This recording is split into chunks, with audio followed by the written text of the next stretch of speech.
గుంటూరులో ప్రజాసేవ సామాజిక చైతన్యానికి ప్రతీకగా నిలిచిన గుంటూరులోని ప్రజాసేవ సామాజిక చైతన్యానికి ప్రతీకగా నిలిచిన క్రీస్తు శేషులు వావిలాల లీలా మహేశ్వరి సంస్కరణ సభ భావోద్వేగ వాతావరణంలో జరిగింది.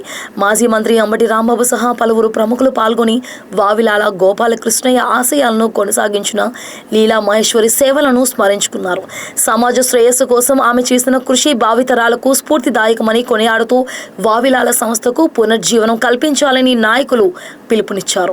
నిజంగా మద్యపాన నిషేధం సందర్భంలో వావిలాల గోపాలకృష్ణయ్య గారు చూపించిన చొరవ గాని, ఆ తర్వాత ప్రభుత్వం స్పందించిన తీరు గాని చాలా అద్భుతంగా జరిగింది. సరే, ఆ మద్యపాన నిషేధం వెళ్ళిపోయింది అనుకోండి, ఇవాళ సమాజం మార్పులు చెందుతూ ఉంది. కానీ దానికోసం పాటుపడేటటువంటి విధంగా అనేకమైనటువంటి కార్యక్రమం నాకు బాగా గుర్తు. అంటే అది రాజకీయం అనుకోండి, చెప్పొచ్చని అనుకుంటున్నాను. ఒకనొక సందర్భంలో రాజశేఖర్ గారు బతికున్నప్పుడు, రాజశేఖర్ గారు ముఖ్యమంత్రి కానప్పుడు, చంద్రబాబు నాయుడు గారు ముఖ్యమంత్రిగా ఉన్నప్పుడు వీళ్ళిద్దరికి మధ్యన స్టేట్మెంట్స్ వచ్చినాయి. స్టేట్మెంట్ జరిగితే రాజశేఖర రెడ్డి గారు ఏమన్నారంటే, అబ్బాయి ఎన్నిగా చంద్రబాబు నాయుడు గారు, మనం ఇద్దరం కూర్చుందాం, చర్చించుకుందాం, మధ్యవర్తిగా వావిలాల గోపాలకృష్ణ గారిని పెట్టుకుందాం అన్నాడు. సో వావిలాల గోపాలకృష్ణయ్య గారు అంటే నిష్పక్షపాతంగా ముక్కుసూటిగా ఏ అభిప్రాయాన్నైనా చెప్పగలిగినటువంటి వ్యక్తి అనేటువంటి భావన. అందువల్లనే నిజంగా చంద్రబాబు నాయుడు గారు రాజశేఖర రెడ్డి గారు మధ్యన వివాదం జరిగితే, చర్చ జరిగితే మధ్యవర్తిగా ఉండటం ఎవరికైనా సాధ్యపడుతుందా? కానీ వావిలాల గోపాలకృష్ణ గారికే సాధ్యపడుతుందని రాజశేఖర రెడ్డి గారు చెప్పారు. ఇవన్నీ కూడా మాకు ఇన్స్పిరేషన్.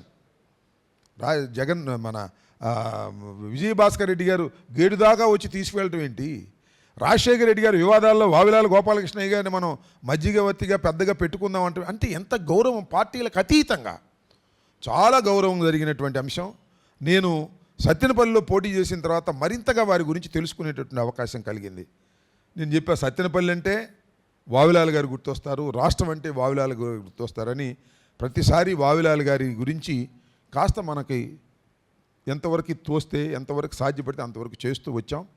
ఇప్పుడు కూడా వావిలాల గారి ఆశయాలను ముందుకు తీసుకువెళ్ళడంలో మరి వీరు మరణించారు. కానీ తర్వాత కూడా లీలా మహేశ్వర్ గారు లేని లోటుని తీర్చే విధంగా ఆ సంస్థను ముందుకు తీసుకువెళ్ళే కార్యక్రమంలో సోడేకర్, అదేవిధంగా వారి కుటుంబ సభ్యులు